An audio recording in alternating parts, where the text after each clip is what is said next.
রাত পোহালেই কাল রামনবমী, আর আজ সকাল থেকেই রাজ্যের একাধিক জায়গায় শুরু হয়েছে রামনবমীর প্রস্তুতি। রাস্তাগুলো রামনবমীর পোস্টারে ভরে উঠেছে। বিভিন্ন জায়গায় এই নিয়ে বাড়ছে রাজ্যে রাজনৈতিক উত্তাপ ও রাজনৈতিক তরজা, এবং সেই সাথেই বাড়ছে পুলিশের সতর্কতা।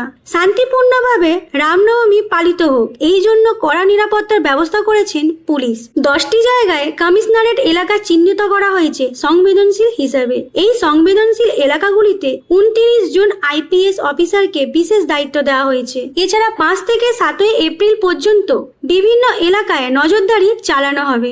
ইতিমধ্যে যে 10টি জেলায় সংবেদনশীল চিহ্নিত করা হয়েছে সেগুলি হলো হাওড়া, আসানসোল, দুর্গাপুর, চন্দননগর, মালদা, মুর্শিদাবাদ, ব্যারাকপুর, শিলিগুড়ি, কোচবিহার এবং ইসলামপুর। এই সব জায়গায় 29 জন পুলিশ কমিশনার পাঠানোর ব্যবস্থা করা হয়েছে। কলকাতার 5টি বড় মিছিল এবং বাদবাকি ছোট মিছিল মিলিয়ে মোট 59টি শোভাযাত্রা হবে রামনবমীতে। কলকাতার বড় 5টি মিছিলের ওপর বিশেষ নজর থাকবে এবং ছোট মিছিলগুলোর জন্য রুট নির্ধারণ করা হয়েছে।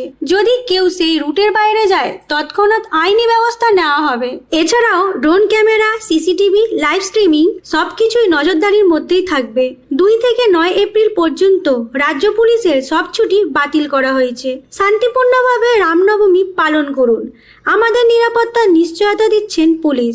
আমাদের পালস পয়েন্ট পক্ষ থেকে সকলকে জানাই শুভ রামনবমী। এই ধর্মীয় উৎসবে আনন্দ এবং শান্তি বজায় থাকুক, আমরা এই কামনাই করি। আপনাদের যদি এই নিউজটি ভালো লেগে থাকে তাহলে লাইক করুন।